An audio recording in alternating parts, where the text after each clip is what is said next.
स्वागत है आप सभी को आपके अपने YouTube channel RS diamond official में। कैसे हैं आप लोग? आशा करता हूं आप लोग अच्छे होंगे। साथियों, आज का वीडियो आपके लिए बहुत ज़्यादा महत्वपूर्ण है, क्योंकि आज हम लोग बात करने वाले हैं सीटेट जुलाई एग्जामिनेशन को लेकर। कैसे में बहुत सारे भर्ती के माध्यम से कमेंट सेक्शन में कमेंट्स आ रहा था कि कौन सा बुक ज़्यादा बेहतर होगा, इसके लिए भी बात करेंगे। लेकिन इससे पहले तमाम महत्वपूर्ण अपडेट जो CBSE के माध्यम से आ रही है सीटेट एग्जामिनेशन में बड़े बदलाव को लेकर के, इसके संदर्भ में बात करेंगे। साथ में इस बार आपका OBC, SC, ST, EBC या जनरल कैटेगरी के अभ्यर्थी के कितना नंबर पर कट ऑफ जाएगा, इसके लिए भी आज हम लोग बात करने वाले हैं। साथ में परीक्षा की तिथि को लेकर के CBSE ने एक बड़ा जो है साथी अपडेट किया है।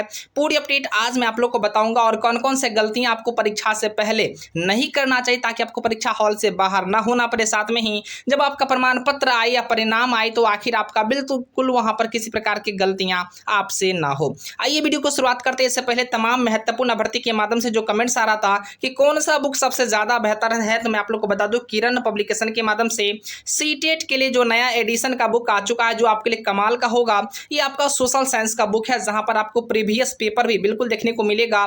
ये सॉल्व पेपर आपके पास आ चुका है, जहां पर प्रीवियस जितने सारे क्वेश्चन पेपर है उसका सॉल्यूशन अच्छे तरीके से किया गया है। साथ में अगर आप जो है साइंस के हो या अगर आपका संस्कृत अगर सेकेंड पेपर है तो भी आप इस बुक को ले सकते हैं। यहाँ पर 1 to 5 के लिए भी एलिजिबल है, और खास करके 6 to 8 के लिए भी यह बुक आपके सबसे ज्यादा बेहतर होगा। अब सवाल ये बनता है कि 1 to 5 में जो भी अभ्यर्थी खास करके अगर गणित विज्ञान से आते हैं 6 to 8 के लिए, या 1 to 5 का जिनका समान विषय है, वो सारे के सारे अभ्यर्थी, इनके लिए भी अलग से सेपरेट बुक आपको मार्केट में आ चुका है किरण पब्लिकेशन के माध्यम से। ये बुक की सबसे खास बात यह है कि इसमें आपको सरल व सटीक भाषा में इसका डिस्कशन भी उपलब्ध है। तो आइए, इस बुक को आप आसानी से परचेज कर सकते हैं। इसी वीडियो के डिस्क्रिप्शन में आपको लिंक मिलेगा, जहां पर आप 1 to 5, 6 to 8 अपने अपने हिसाब से अपने सब्जेक्ट का, चाहे मैथ साइंस हो या सामान्य विषय हो, आसानी से आप परचेज कर सकते हैं। मार्केट में आपको ऑफलाइन तरीके से मिल जाएगा।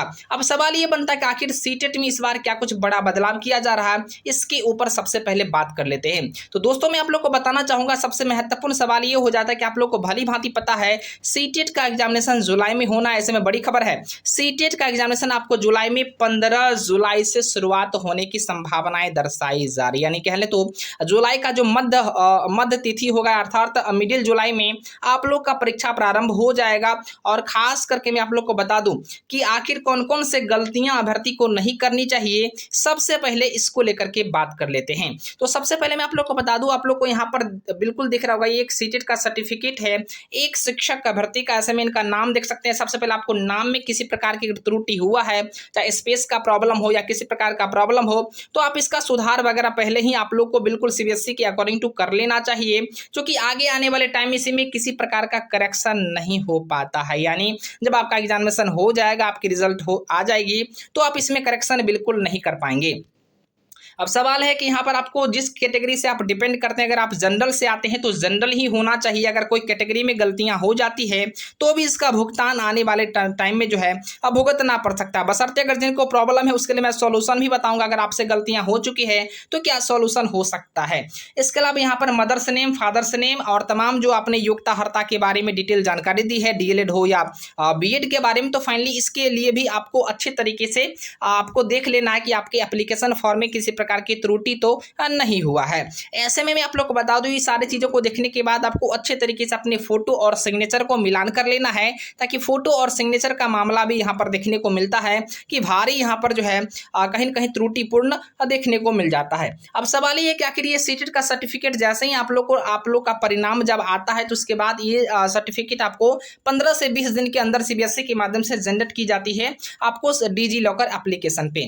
तो फाइनली जैसे यहाँ पर देखेंगे, यहाँ पर QR कोड आप लोग को देखने को मिलता होगा। इस QR कोड को स्कैन करने के बाद आपकी पूरी की पूरी जानकारी स्पष्ट हो पाती है। यानी कहीं ना कहीं किसी प्रकार से अगर कोई गलती करके या एडिट करके या स्कैनिंग करके चाहेगा इस सर्टिफिकेट को यूज करूं, तो बिल्कुल नहीं कर पाएगा, क्योंकि यहाँ पर QR कोड के माध्यम से उसकी सत्यता की जानकारी आसानी से प्रकट हो पाएगी। सवाल ये बनता है कि आखिर डिजी लॉकर का यहाँ पर सिंबल भी देख सकते हैं, और साथ में यहाँ पर आपका ग्रीन कलर का टिक भी लगा रहता है। अब बात करते हैं कि आखिर कितना इसका कट ऑफ ऑफ जा सकता है ओबीसी, एससी एसटी, ईबीसी और जनरल कैटेगरी की अभ्यर्थी को लेकर के। तो मैं आप लोग को भली भांति बता दूं, इस बार जो है यूआर जो मेल कैंडिडेट अभ्यर्थी हैं यहाँ पर 90 नंबर अगर आपके आते हैं, यानी 90 से अगर 5 नंबर कम भी आएंगे तो आपके चांसेस रहेंगे, चूंकि 2 से 4 क्वेश्चंस ऐसे होते हैं जहां पर आपको थिंकिंग बेस वगैरह भी अगर आप लगा के चले आते हैं तो चांसेस होते हैं सही होने के। तो फाइनली टारगेट आप लेकर चाहिए कि 100 नंबर कम से कम हमें करके आना है। अगर 100 नंबर करके आते हैं तो 90 नंबर यहाँ पर बिल्कुल आपके बनने की पूरी संभावनाएं रहेगी। यहाँ पर यूआर अगर मेल है तब भी आपके 90 नंबर पे क्वालिफाई हो जाएंगे, और ओबीसी मेल या फीमेल है तो ओबीसी मेल या फीमेल वाले भी ध्यान देंगे कि 82 नंबर पर आप क्वालिफाई हो जाएंगे, ओबीसी मेल और फीमेल वाले, ठीक है ना। इसके अलावा अगर यहाँ पर ईबीसी की बात करें तो ईबीसी से अगर आप आते हैं मेल हो या फीमेल हो तो भी आपके 82 नंबर आएंगे, तो बिल्कुल यहाँ पर आप क्वालिफाई माने जाएंगे।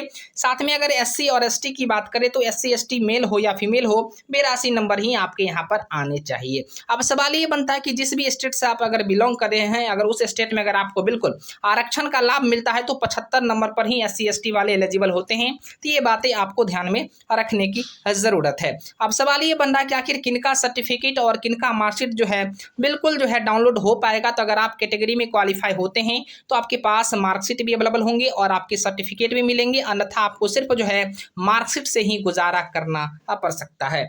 अब सवाल ये है कि आखिर इस बार जो सीटेट की पेपर होनी है जुलाई में, आखिर इसका किस प्रकार से जो है सीबीएसई तैयारी करे। तो मैं आप लोग को बता दूं, सीबीएसई के माध्यम से बड़ी खबर है, इस बार आपका पेपर बिल्कुल साफ सुथरा होने जा रहा है और खास करके प्रश्न पत्र का जो लेवल है ये काफ़ी थोड़ा सा अब स्टैंडर्ड किया जा रहा, मतलब प्रश्न पत्र का लेवल जो है बढ़ाया जा रहा। इसलिए आपको अच्छे तरीके से जो आपके 5 सब्जेक्ट हैं, आपके सीडीपी हो, मैथमेटिक्स हो, ईवीएस हो, या आपके लैंग्वेज 1 हो या लैंग्वेज 2 हो, तो बिल्कुल आप लोग को अच्छे तरीके से प्रॉपर वे में तैयारी करने की जरूरत है, ताकि अच्छे से अच्छे आप मार्क्स गेन कर पाएँ और आगामी जो शिक्षक बनने की जो प्रक्रिया है उसमें आप आसानी से भाग ले पाए।